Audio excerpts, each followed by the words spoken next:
speech. Madam Speaker, Mr. Vice President, members of Congress, the First Lady of the United States,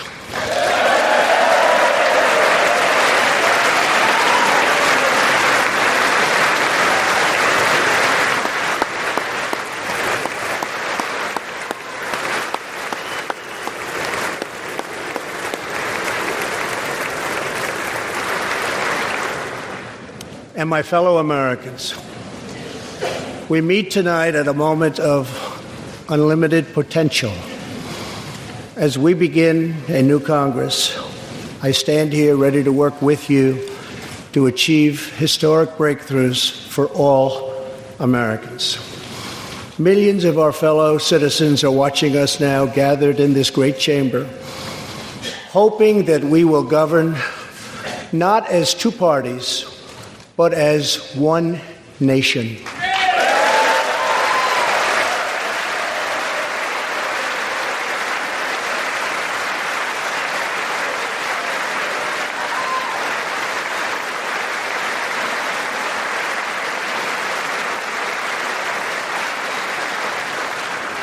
The agenda I will lay out this evening is not a Republican agenda or a Democrat agenda.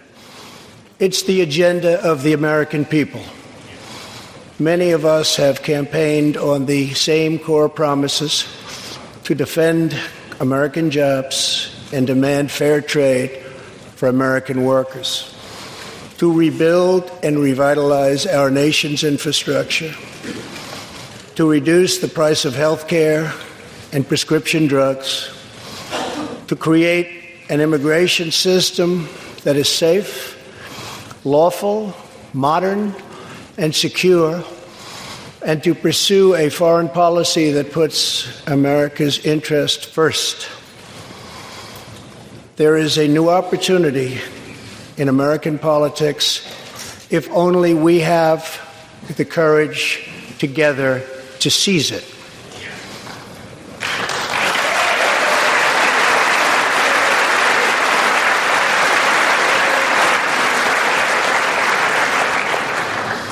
Victory is not winning for our party. Victory is winning for our country.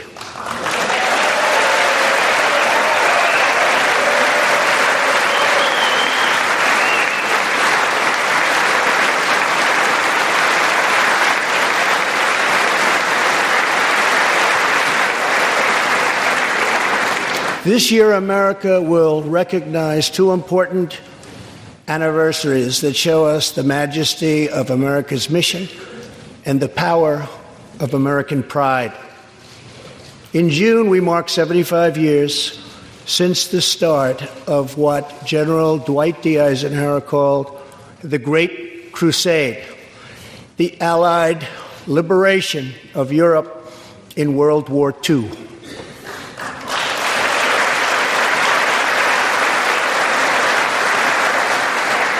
On D-Day, June 6, 1944, 15,000 young American men jumped from the sky and 60,000 more stormed in from the sea to save our civilization from tyranny.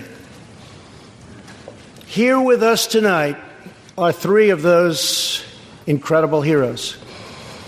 Private First Class Joseph Riley, Staff Sergeant Irving Locker, and Sergeant Herman Zaitchik. Please.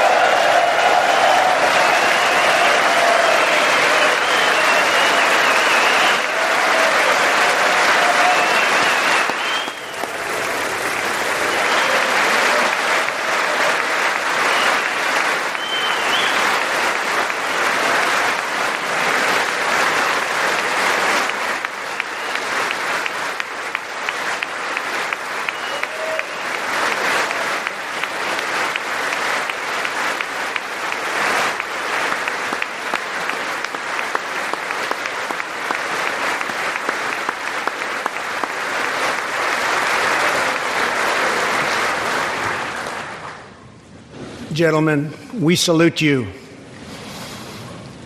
In 2019, we also celebrate 50 years since brave young pilots flew 250,000 miles through space to plant the American flag on the face of the moon. Half a century later, we are joined by one of the Apollo 11 astronauts who planted that flag, Buzz Aldrin.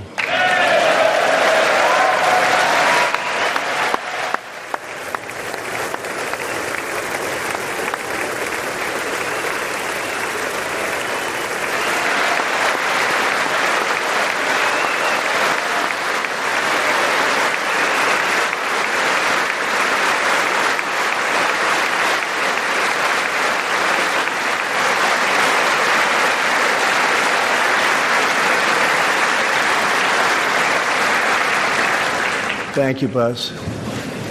This year, American astronauts will go back to space on American rockets.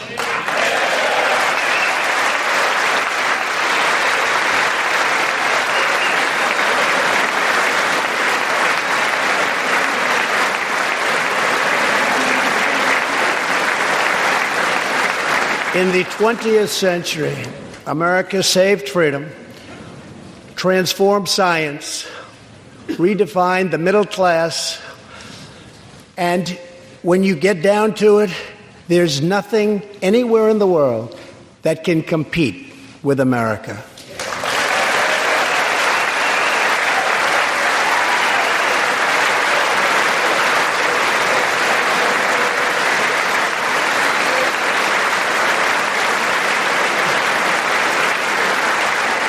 Now we must step boldly and bravely into the next chapter of this great American adventure.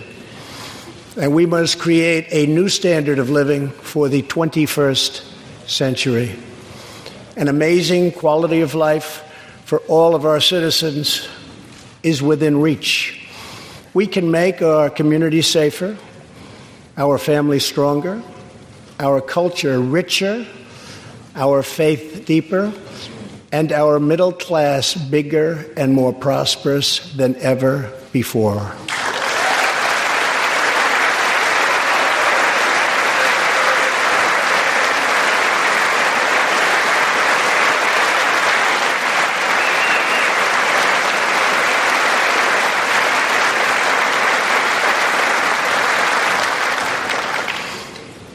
But we must reject the politics of revenge, resistance, and retribution, and embrace the boundless potential of cooperation, compromise, and the common good.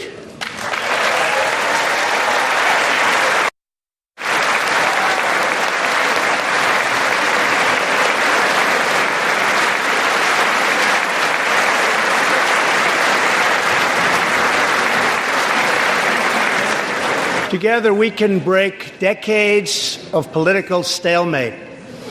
We can bridge old divisions, heal old wounds, build new coalitions, forge new solutions, and unlock the extraordinary promise of America's future. The decision is ours to make. We must choose between greatness or gridlock, results or resistance, vision or vengeance, incredible progress or pointless destruction. Tonight, I ask you to choose greatness.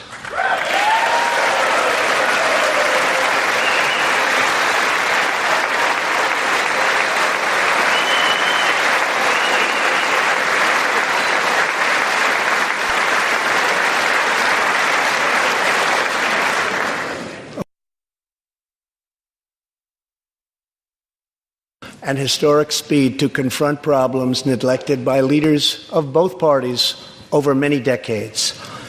In just over 2 years since the election, we have launched an unprecedented economic boom, a boom that has rarely been seen before. There's been nothing like it. We have created 5.3 million new jobs, and importantly added 600,000 new manufacturing jobs, something which almost everyone said was impossible to do. But the fact is, we are just getting started.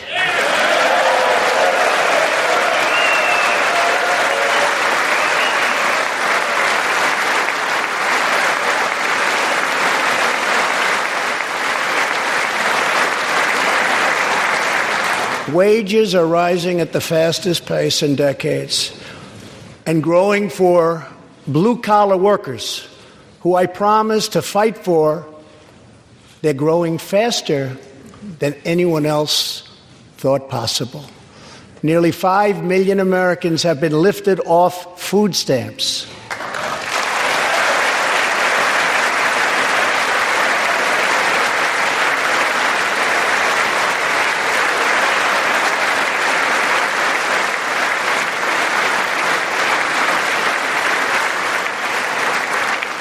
The U.S. economy is growing almost twice as fast today as when I took office.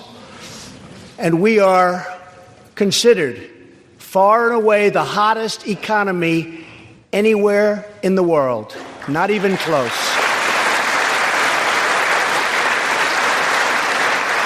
Unemployment has reached the lowest rate in over half a century.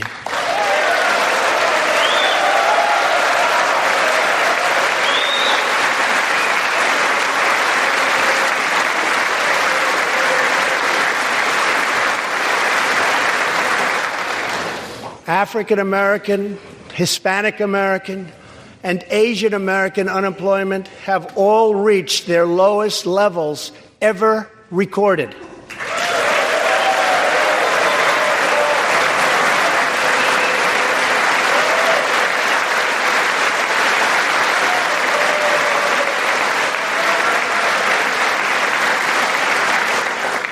Unemployment for Americans with disabilities has also reached an all-time low.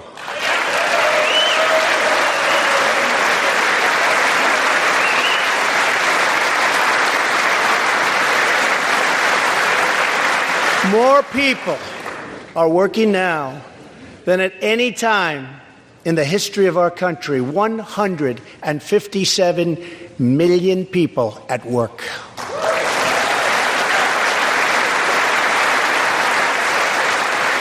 We passed a massive tax cut for working families and doubled the child tax credit.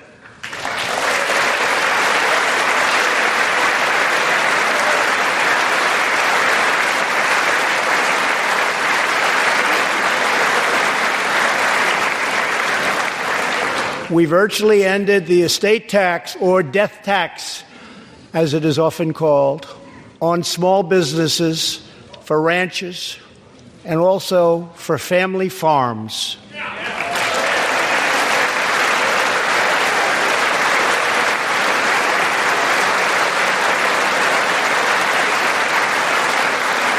We eliminated the very unpopular Obamacare individual mandate penalty.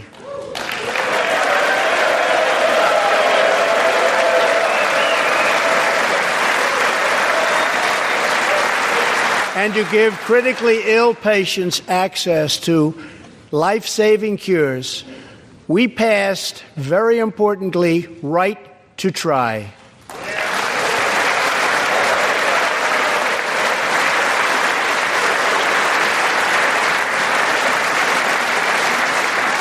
My administration has cut more regulations in a short period of time than any other administration during its entire tenure.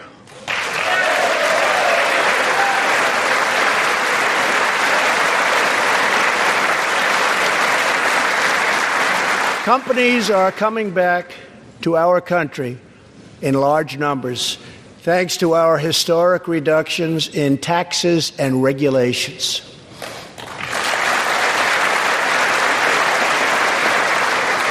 And we have unleashed a revolution in American energy. The United States is now the #1 producer of oil and natural gas anywhere in the world.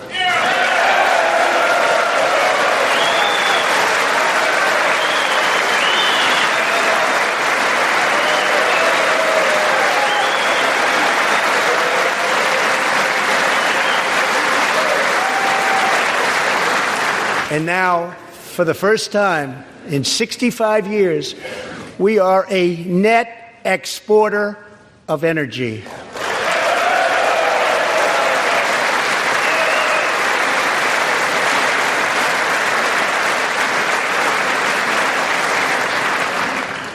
After 24 months of rapid progress, our economy is the envy of the world. Our military is the most powerful on earth by far. And America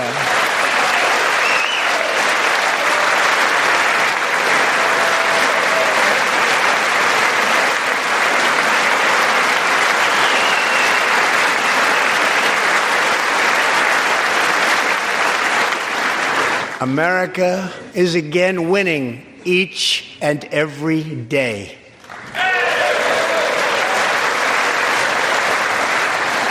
Members of Congress, the state of our union is strong.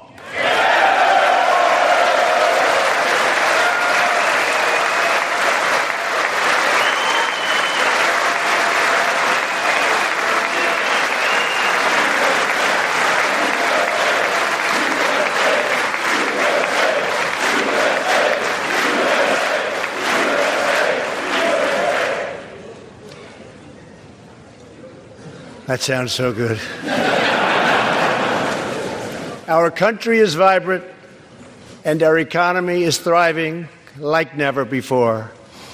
On Friday, it was announced that we added another 304,000 jobs last month alone, almost double the number expected.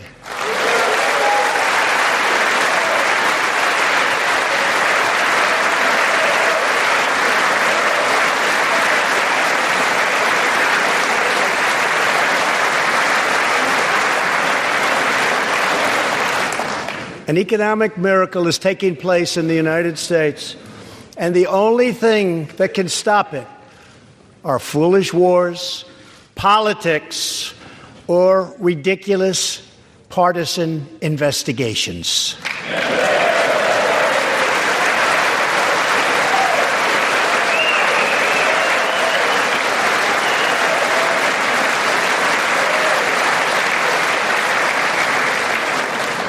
If there is going to be peace and legislation, there cannot be war and investigation. It just doesn't work that way. We must be united at home to defeat our adversaries abroad. This new era of cooperation can start with finally confirming the more than 300 highly qualified nominees who are still stuck in the Senate, in some cases years and years waiting. Not right.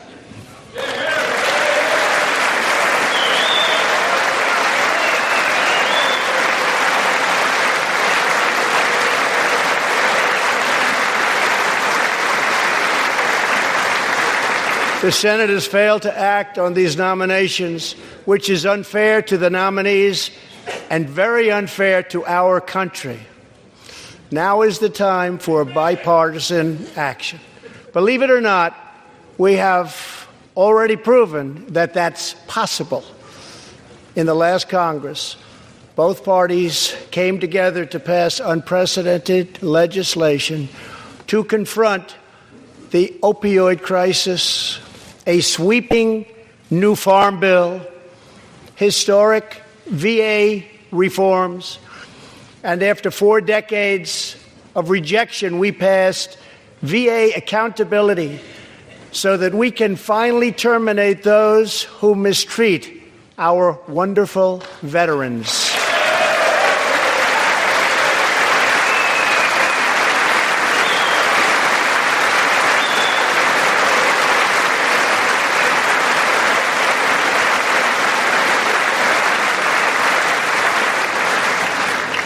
And just weeks ago, both parties united for groundbreaking criminal justice reform. They said it couldn't be done.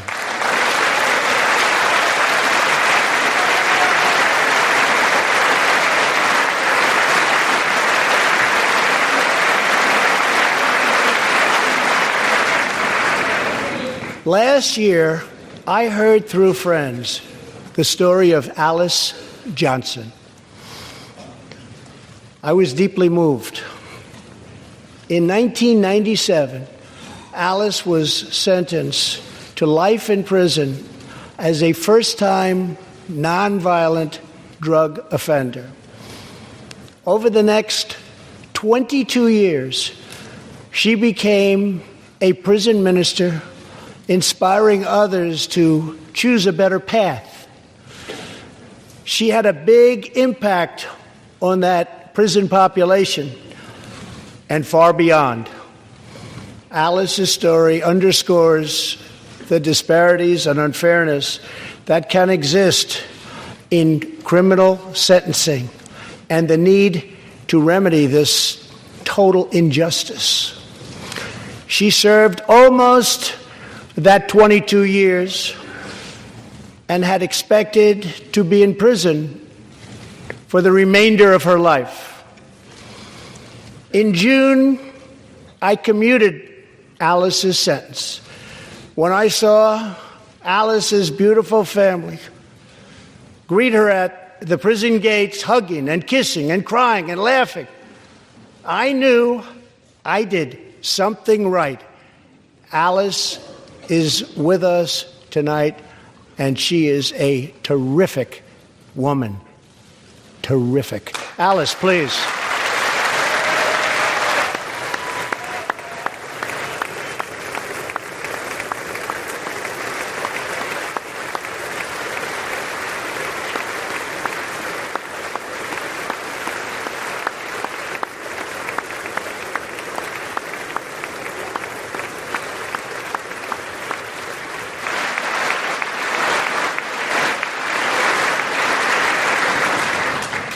Alice, thank you for reminding us that we always have the power to shape our own destiny. Thank you very much, Alice. Thank you very much.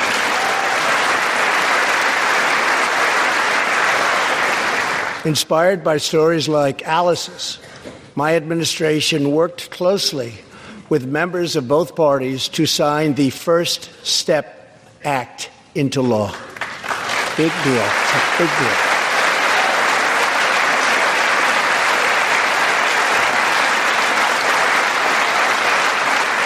This legislation reformed sentencing laws that have wrongly and disproportionately harmed the African American community. The First Step Act gives nonviolent offenders the chance to re-enter society as productive, law-abiding citizens.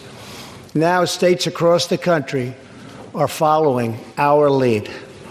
America is a nation that believes in redemption. We are also joined tonight by Matthew Charles from Tennessee.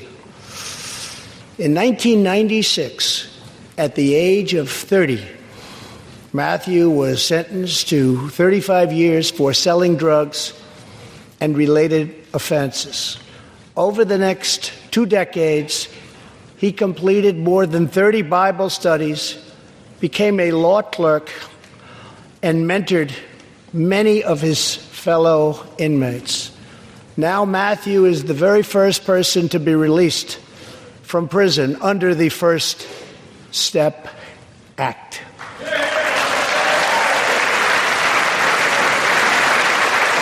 Matthew, please.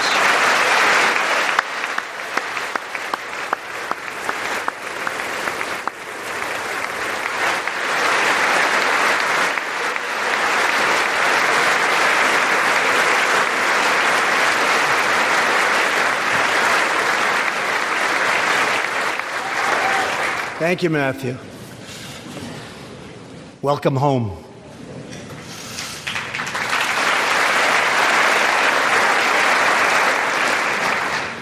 Now, Republicans and Democrats must join forces again to confront an urgent national crisis.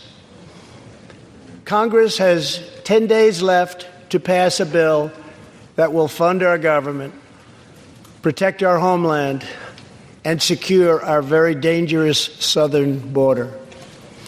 Now is the time for Congress to show the world that America is committed to ending illegal immigration and putting the ruthless coyotes, cartels, drug dealers, and human traffickers out of business.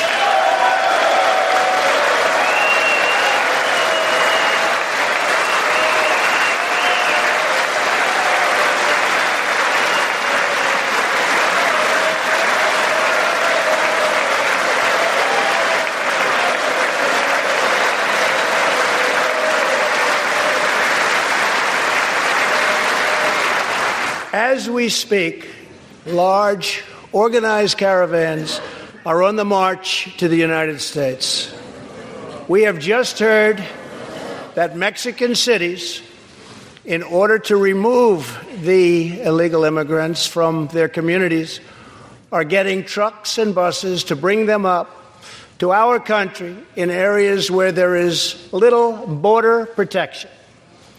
I have ordered another 3,750 troops to our southern border to prepare for this tremendous onslaught.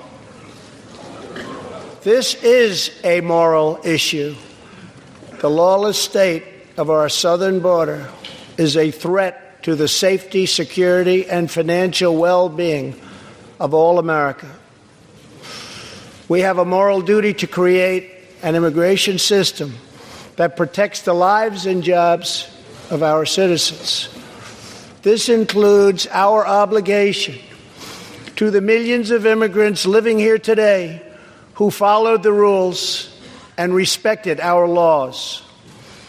Legal immigrants enrich our nation and strengthen our society in countless ways.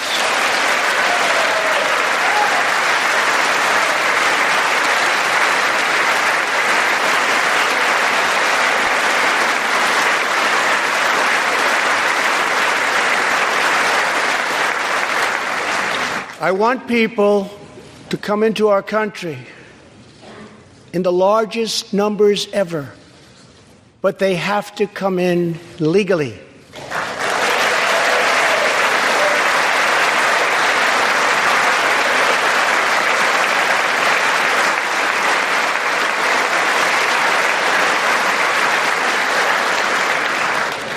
Tonight I am asking you to defend our very dangerous southern border out of love and devotion to our fellow citizens and to our country. No issue better illustrates the divide between America's working class and America's political class than illegal immigration. Wealthy politicians and donors push for open borders while living their lives behind walls and gates and guards.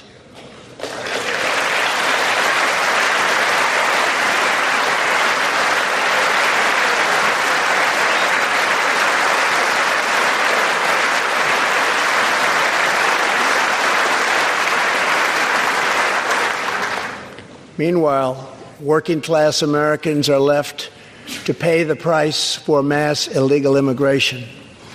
Reduced jobs, lower wages, overburdened schools, hospitals that are so crowded you can't get in, increased crime, and a depleted social safety net. Tolerance for illegal immigration is not compassionate. It is actually very cruel.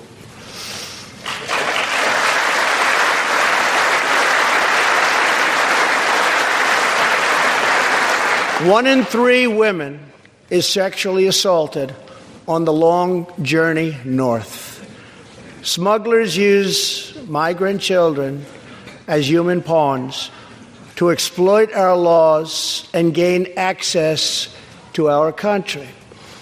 Human traffickers and sex traffickers take advantage of the wide open areas between our ports of entry to smuggle thousands of young girls and women into the United States and to sell them into prostitution and modern-day slavery.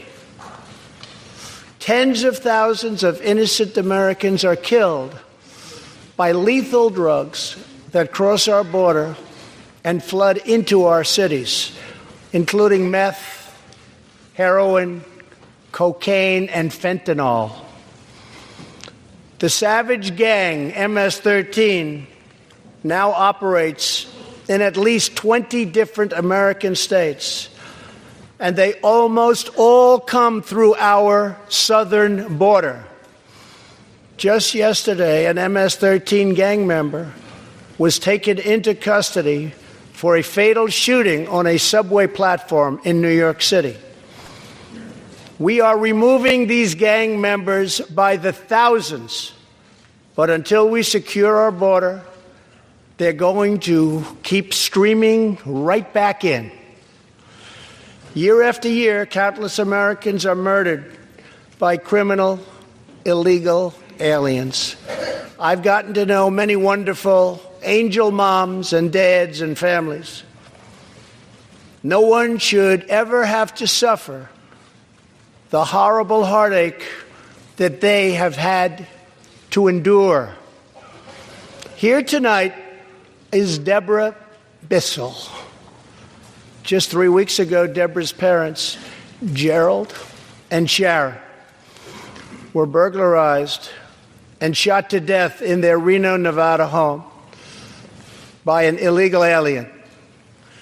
They were in their 80s and are survived by 4 children, 11 grandchildren, and 20 great-grandchildren. Also here tonight are Gerald and Sharon's granddaughter, Heather, and great-granddaughter, Madison. To Deborah, Heather, Madison, please stand. Few can understand your pain. Thank you, and thank you for being here. Thank you very much.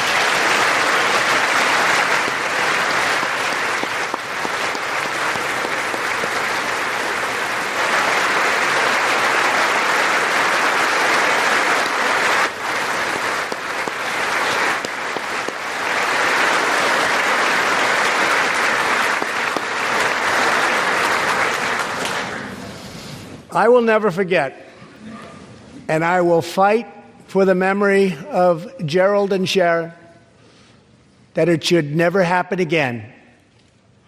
Not one more American life should be lost because our nation failed to control its very dangerous border. In the last 2 years, our brave ICE officers made 266,000 arrests of criminal aliens, including those charged or convicted of nearly 100,000 assaults, 30,000 sex crimes, and 4,000 killings or murders. We are joined tonight by one of those law enforcement heroes, ICE Special Agent Elvin Hernandez. When Elvin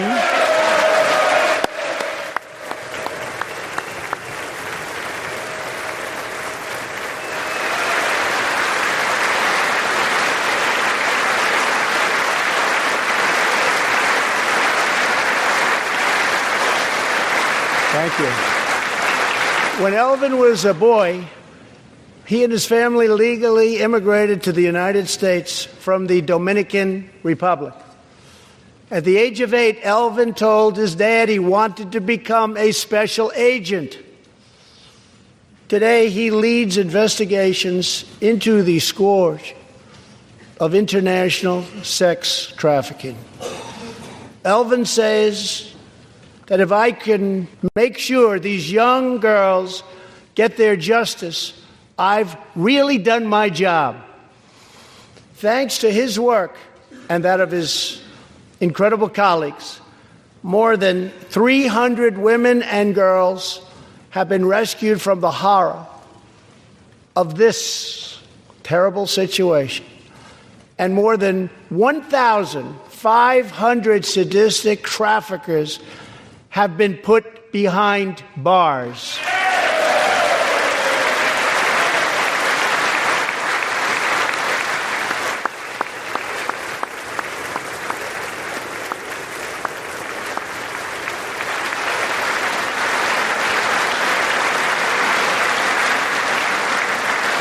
Thank you, Albert. We will always support the brave men and women of law enforcement, and I pledge to you tonight that I will never abolish our heroes from ICE. Thank you.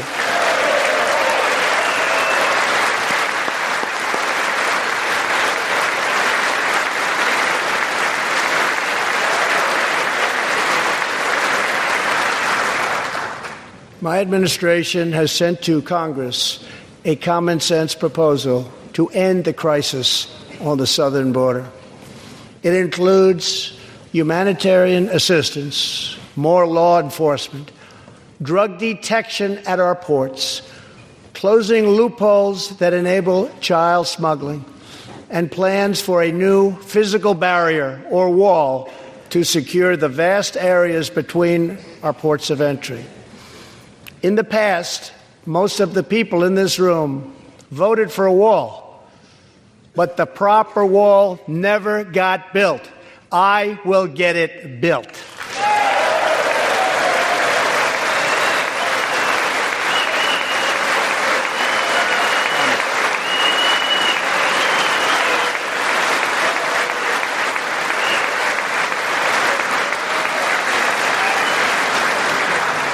This is a smart, strategic, see-through steel barrier, not just a simple concrete wall.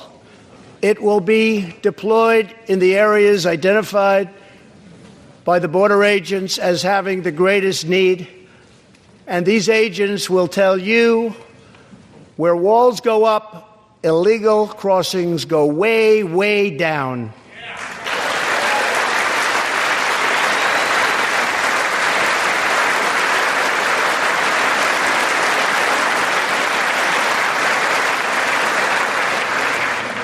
San Diego used to have the most illegal border crossings in our country.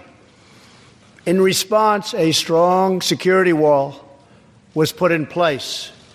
This powerful barrier almost completely ended illegal crossings. The border city of El Paso, Texas, used to have extremely high rates of violent crime, one of the highest in the entire country, and most dangerous cities. Now, immediately upon its building, with a powerful barrier in place, El Paso is one of the safest cities in our country. Simply put, walls work and walls save lives.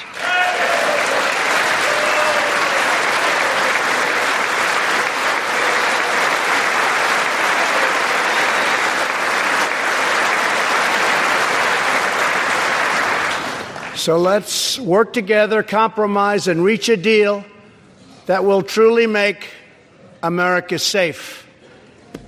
As we work to defend our people's safety, we must also ensure our economic resurgence continues at a rapid pace. No one has benefited more from a thriving economy than women, who have filled 58% of the newly created jobs last year.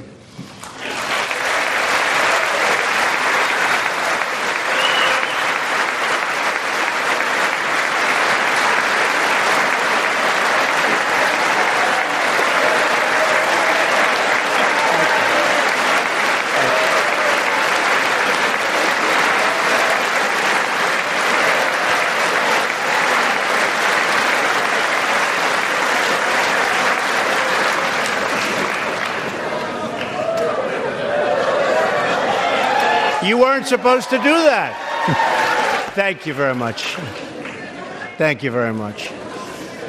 All Americans can be proud that we have more women in the workforce than ever before.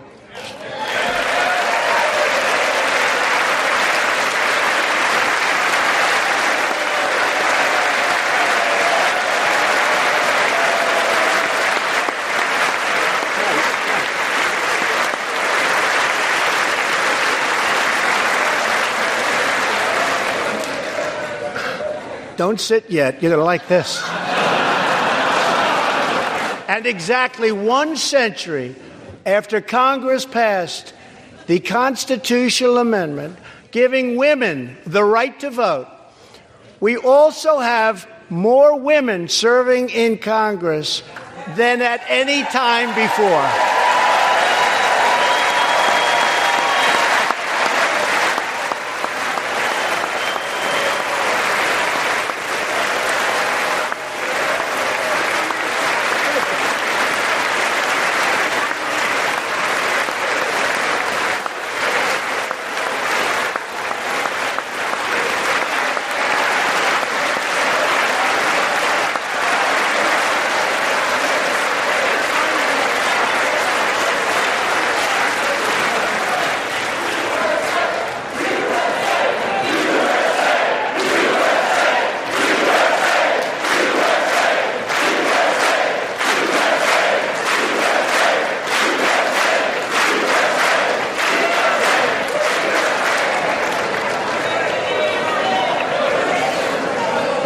That's great.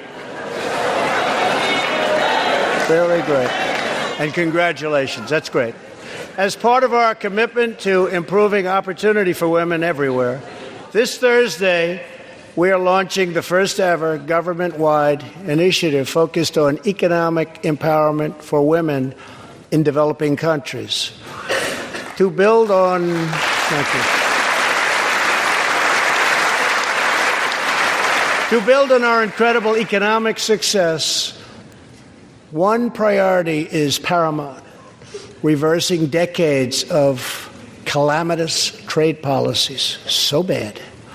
We are now making it clear to China that after years of targeting our industries and stealing our intellectual property, the theft of American jobs and wealth has come to an end.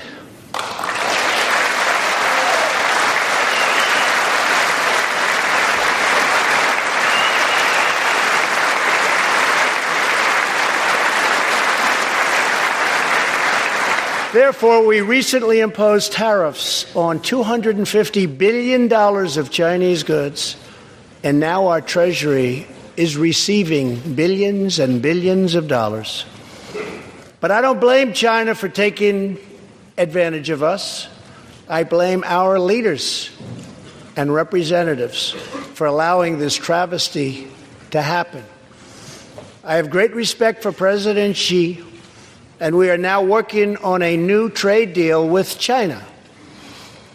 But it must include real structural change to end unfair trade practices, reduce our chronic trade deficit, and protect American jobs.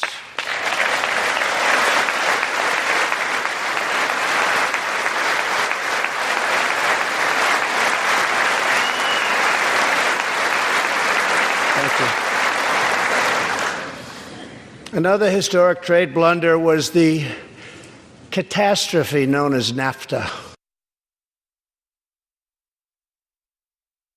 Of Michigan, Ohio, Pennsylvania, Indiana, New Hampshire, and many other states whose dreams were shattered by the signing of NAFTA. For years, politicians promised them they would renegotiate for a better deal. But no one ever tried until now. Our new U.S.-Mexico-Canada agreement, the USMCA, will replace NAFTA and deliver for American workers like they haven't had delivered to for a long time.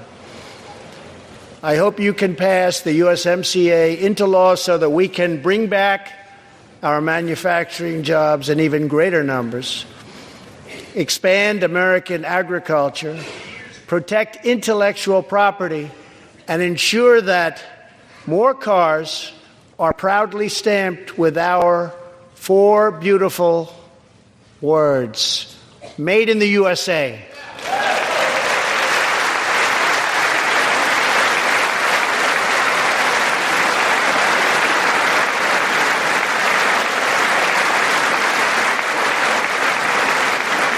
Tonight, I am also asking you to pass the United States Reciprocal Trade Act so that if another country places an unfair tariff on an American product, we can charge them the exact same tariff on the exact same product that they sell to us.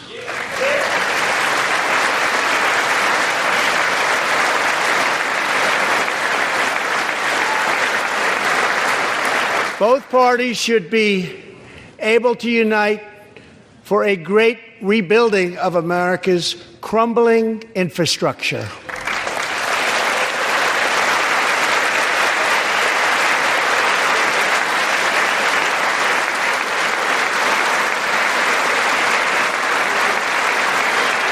I know that Congress is eager to pass an infrastructure bill, and I am eager to work with you on legislation to deliver new and important infrastructure investment, including investments in the cutting-edge industries of the future.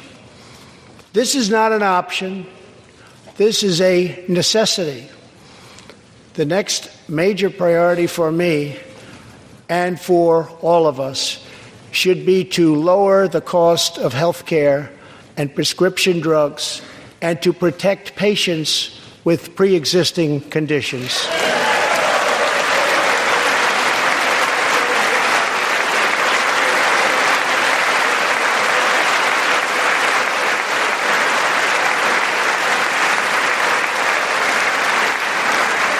Already as a result of my administration's efforts in 2018, drug prices experienced their single largest decline in 46 years.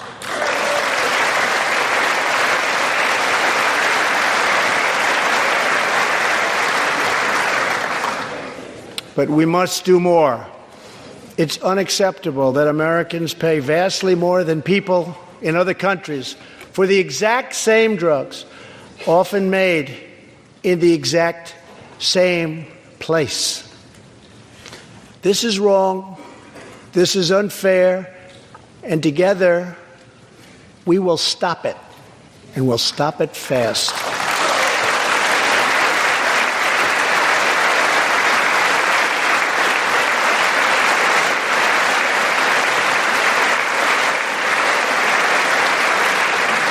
I am asking Congress to pass legislation that finally takes on the problem of global freeloading and delivers fairness and price transparency for American patients, finally.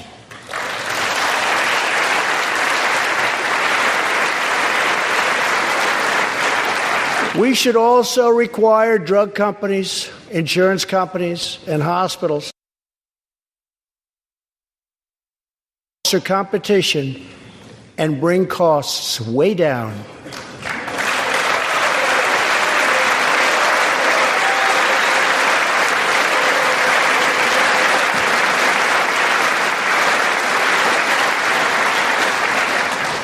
No force in history has done more to advance the human condition than American freedom. In recent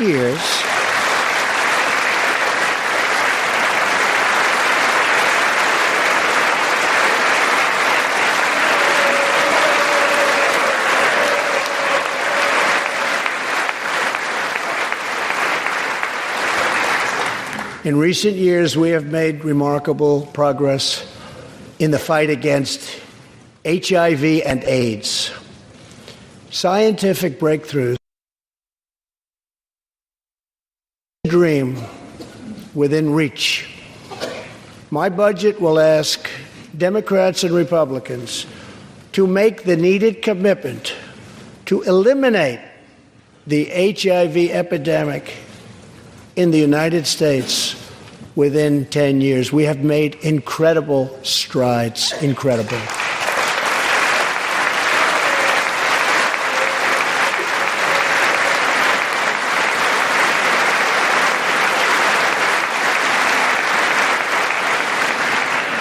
Together, we will defeat AIDS in America and beyond.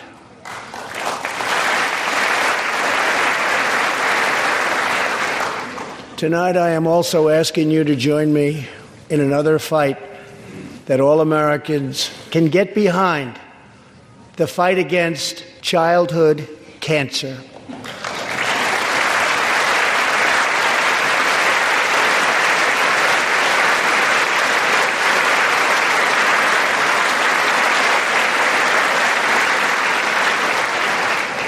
Joining Melania in the gallery this evening is a very brave 10-year-old girl, Grace Eline. Every birthday,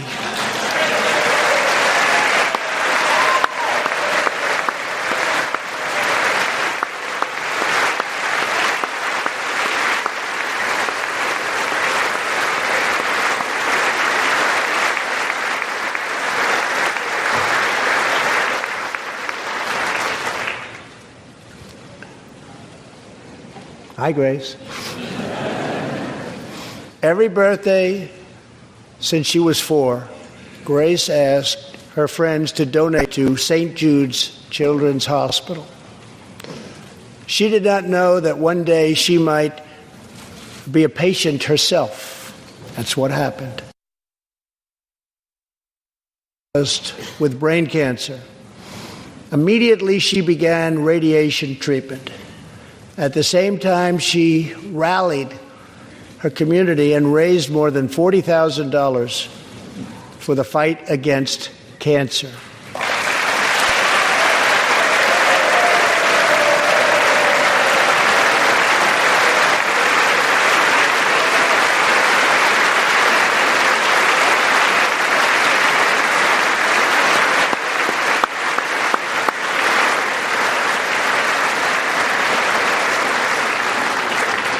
When Grace completed treatment last fall, her doctors and nurses cheered.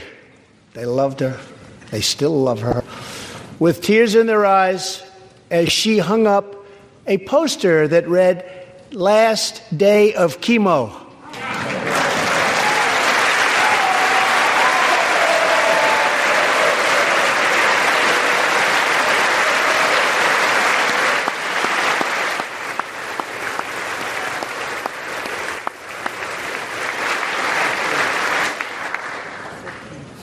Thank you very much, Grace. You are a great inspiration to everyone in this room. Thank you very much.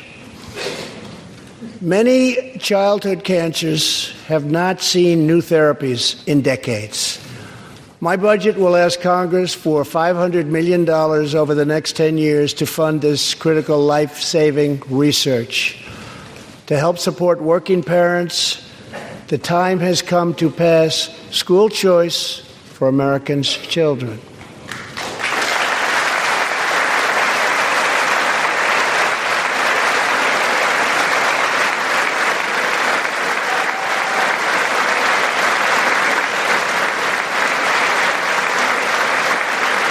I am also proud to be the first president to include in my budget a plan for nationwide paid family leave so that every new parent has the chance to bond with their newborn child.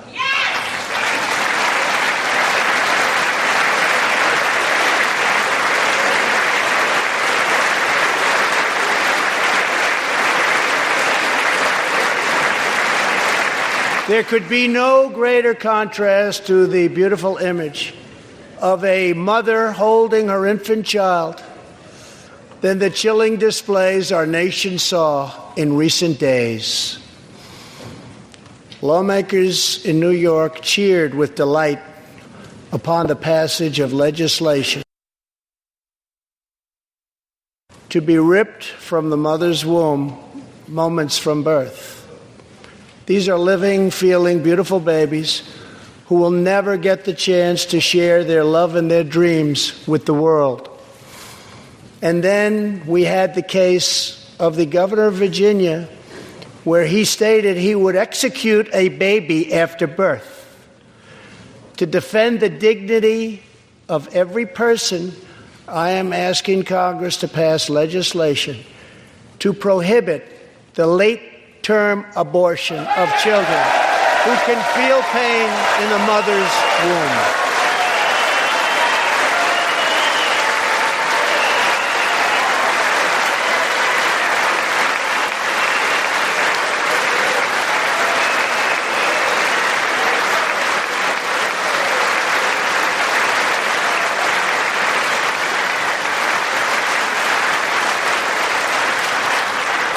Let us work together to build a culture that cherishes innocent life.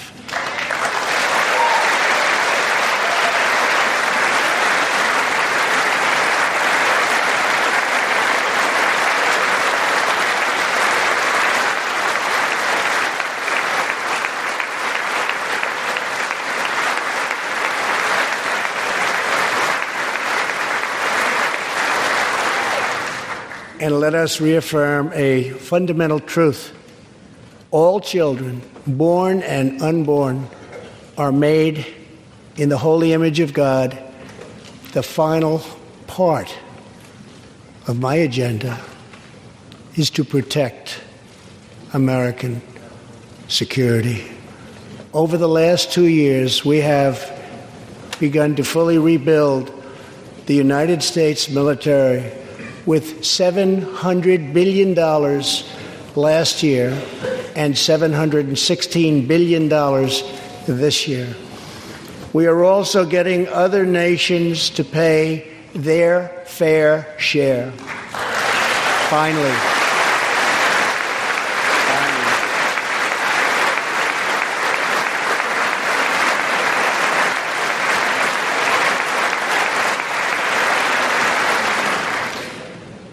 For years, the United States was being treated very unfairly by friends of ours, members of NATO. But now we have secured, over the last couple of years, more than $100 billion of increase in defense spending from our NATO allies. They said it couldn't be done.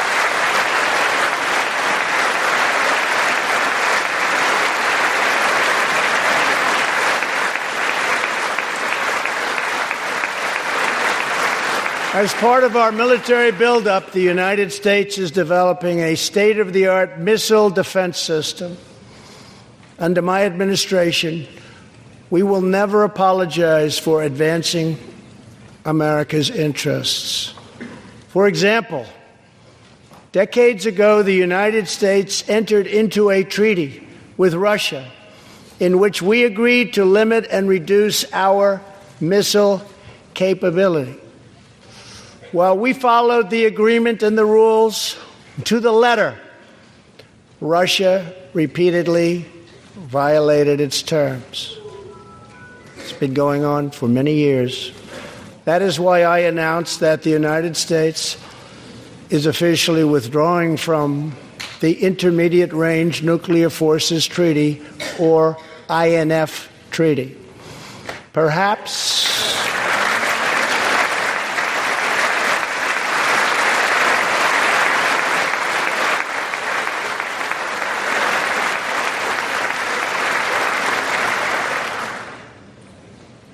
we really have no choice. Perhaps we can negotiate a different agreement, adding China and others. Or perhaps we can't, in which case we will outspend and out-innovate all others by far.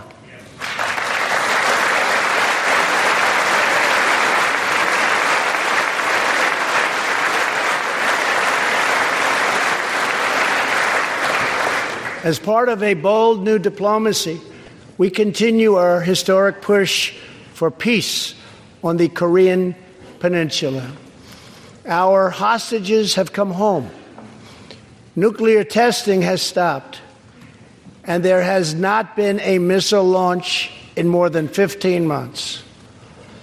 If I had not been elected President of the United States, we would right now, in my opinion, be in a major war with North Korea.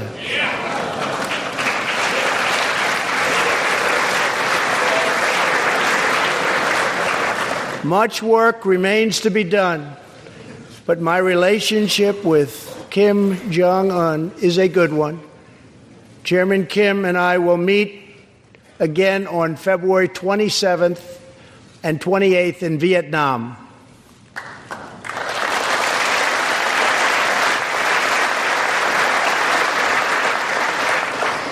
2 weeks ago, the United States officially recognized the legitimate government of Venezuela and its new president, Juan Guaido.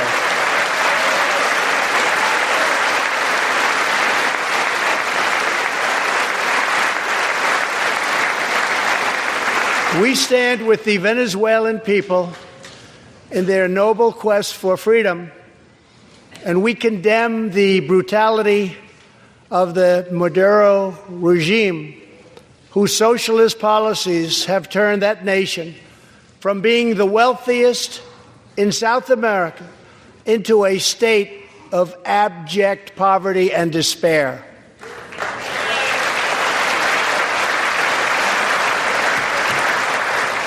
Here in the United States, we are alarmed by the new calls to adopt socialism in our country. America was founded on liberty and independence, and not government coercion, domination, and control. We are born free, and we will stay free.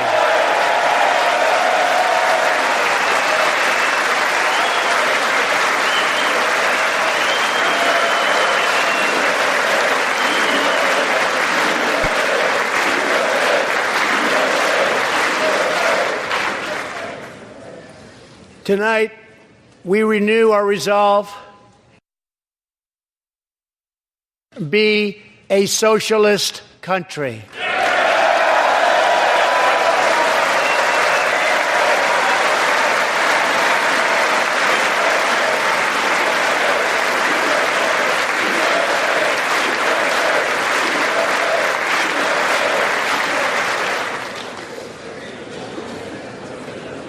One of the most complex set of challenges we face, and have for many years, is in the Middle East. Our approach is based on principled realism, not discredited theories that have failed for decades to yield progress. For this reason, my administration recognized the true capital of Israel and proudly opened the American embassy in Jerusalem.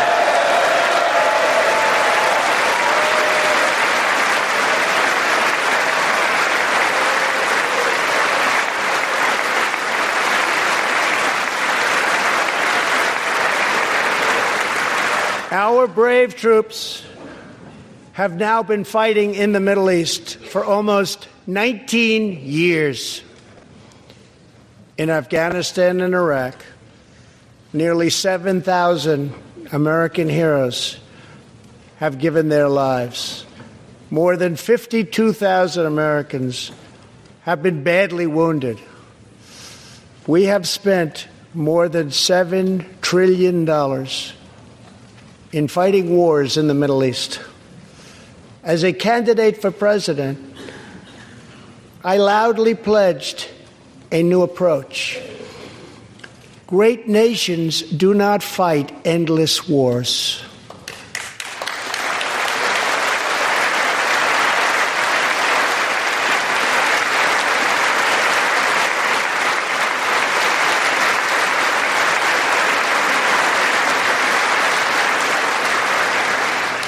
When I took office, ISIS controlled more than 20,000 square miles in Iraq and Syria just 2 years ago. Today, we have liberated virtually all of these bloodthirsty monsters. Now, as we work with our allies to destroy the remnants of ISIS, it is time to give our brave warriors in Syria a warm welcome home. I have also accelerated our negotiations to reach, if possible, a political settlement in Afghanistan. The opposing side is also very happy to be negotiating. Our troops have fought with unmatched valor, and thanks to their bravery, we are now able to pursue a possible political solution to this long and bloody conflict.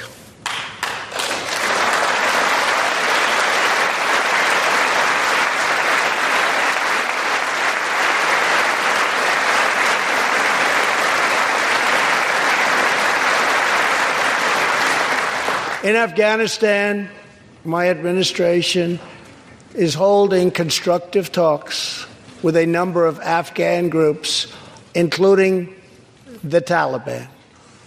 As we make progress in these negotiations, we will be able to reduce our troops' presence and focus on counterterrorism, and we will indeed focus on counterterrorism. We do not know whether we'll achieve an agreement, but we do know that after 2 decades of war, the hour has come to at least try for peace, and the other side would like to do the same thing. It's time.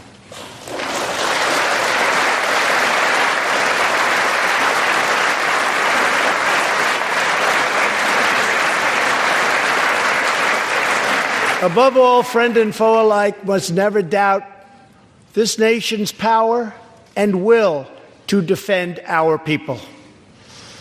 18 years ago, violent terrorists attacked the USS Cole, and last month, American forces killed one of the leaders of that attack.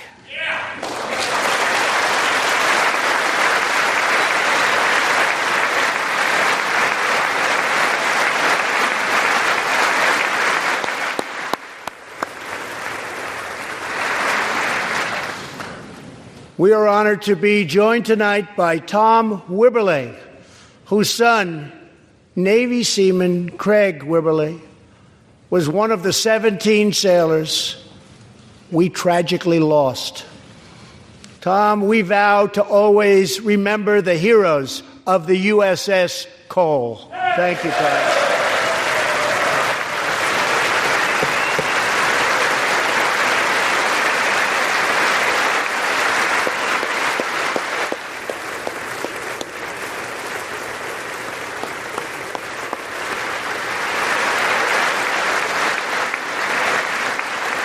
My administration has acted decisively to confront the world's leading state sponsor of terror, the radical regime in Iran.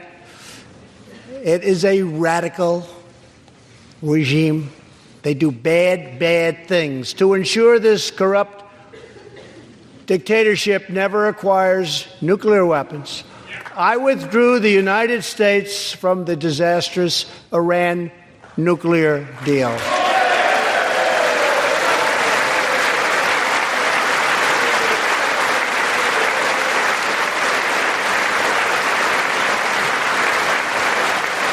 And last fall, we put in place the toughest sanctions ever imposed by us on a country. We will not avert our eyes from a regime that chants death to America and threatens genocide against the Jewish people.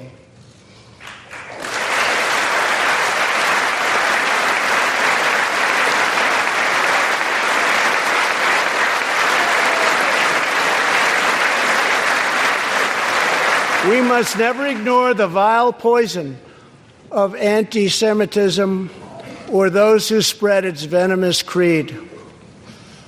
With one voice, we must confront this hatred anywhere and everywhere it occurs. Just months ago, 11 Jewish Americans were viciously murdered in an anti-Semitic attack on the Tree of Life Synagogue in Pittsburgh. SWAT officer Timothy Matson raced into the gunfire and was shot 7 times chasing down the killer, and he was very successful.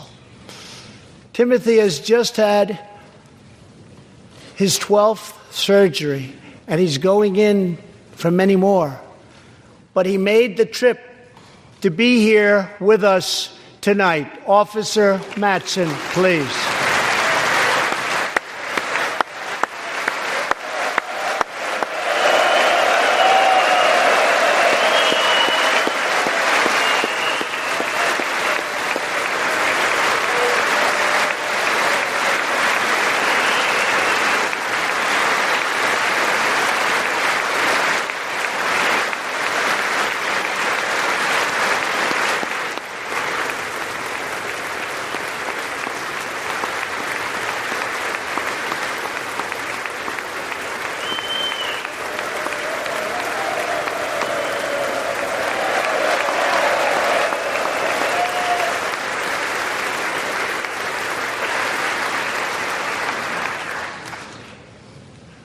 Thank you. We are forever grateful. Thank you very much. Tonight, we are also joined by Pittsburgh survivor, Judah Samet. He arrived at the synagogue as the massacre began. But not only did Judah narrowly escape death last fall, more than 7 decades ago, he narrowly survived the Nazi concentration camps. Today is Judah's 81st birthday.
They wouldn't do that for me, Judah.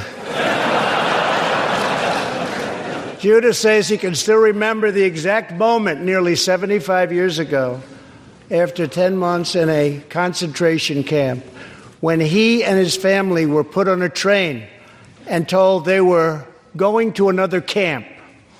Suddenly, the train screeched to a very strong halt. A soldier appeared. Judah's family braced for the absolute worst. Then his father cried out with joy, "It's the Americans! It's the Americans!"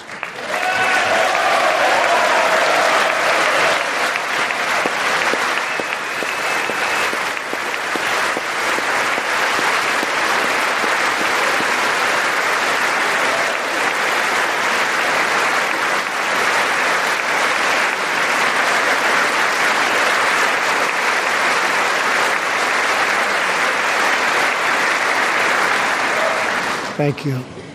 A second Holocaust survivor who is here tonight, Joshua Kaufman, was a prisoner at Dachau. He remembers watching through a hole in the wall of a cattle car as American soldiers rolled in with tanks. To me, Joshua recalls, the American soldiers were proof that God exists. And they came down from the sky. They came down from heaven. I began this evening by honoring 3 soldiers who fought on D-Day in the Second World War. One of them was Herman Zaitchik. But there is more to Herman's story.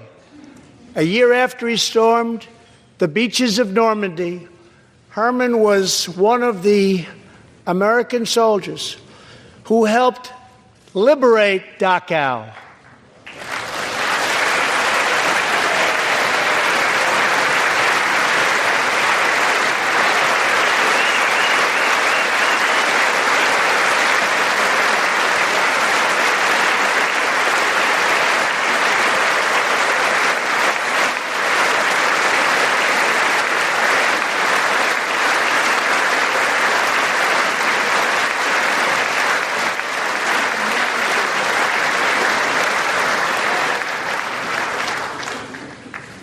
He was one of the Americans who helped rescue Joshua from that hell on earth. Almost 75 years later, Herman and Joshua are both together in the gallery tonight, seated side by side, here in the home of American freedom.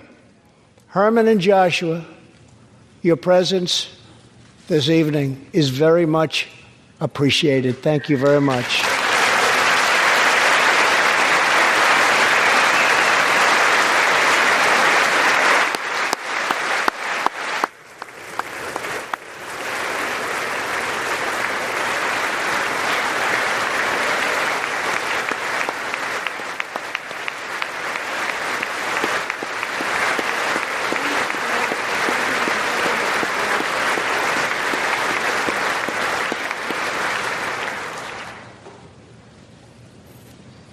Thank you.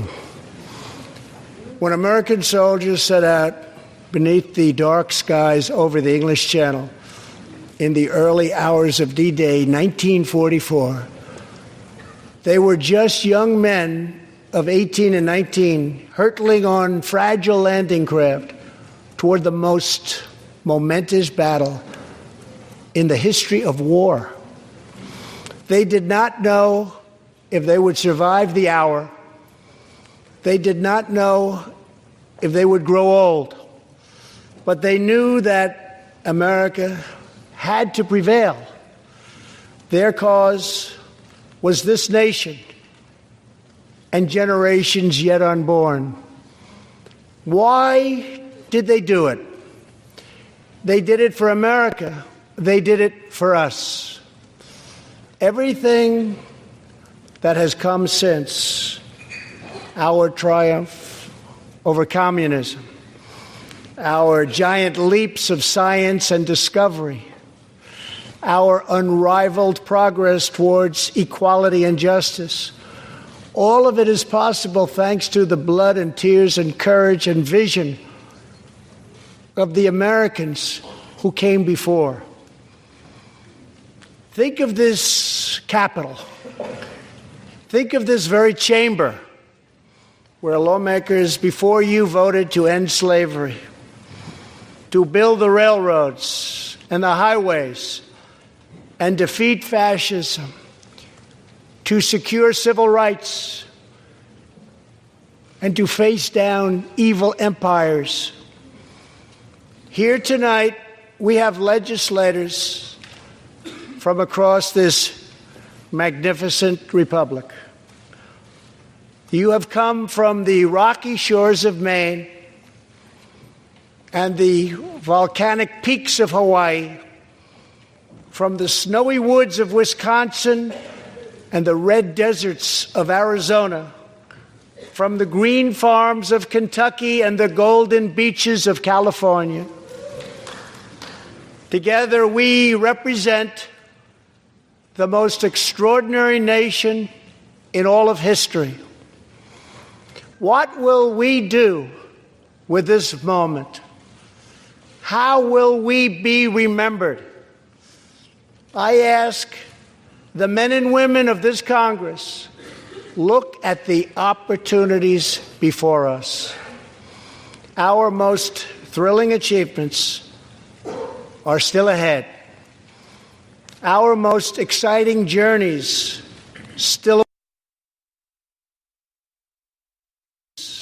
are still to come.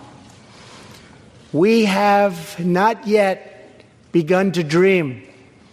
We must choose whether we are defined by our differences or whether we dare to transcend them.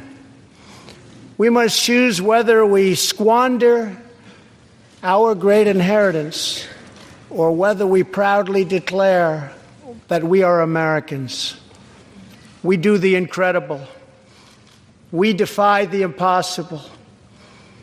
We conquer the unknown. This is the time to reignite the American imagination. This is the time to search for the tallest summit and set our sights on the brightest star. This is the time to rekindle the bonds of love and loyalty and memory that link us together as citizens, as neighbors, as patriots. This is our future, our fate, and our choice to make. I am asking you to choose greatness. No matter the trials we face, no matter the challenges to come, we must go forward together. We must keep America first in our hearts. We must keep freedom alive in our souls. And we must always keep faith in America's destiny.